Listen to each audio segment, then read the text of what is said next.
रब्बुन अल्लाह आखण सौखा अमल कमावण औखा जे। रब्बुन अल्लाह आखण सौखा अमल कमावण औखा जे। सारी उम्र गल में उते कदम जमावण औखा जे। करना कौल इकरार सुखारा पर तोड़ निभावण औखा जे। जब्बारां दे विच दरबारां हक सुनावण औखा जे।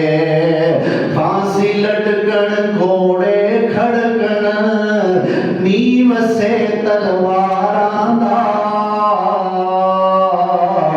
औखी घाटी मुश्किल पैंडा मोमिन ताबे अदारां दा।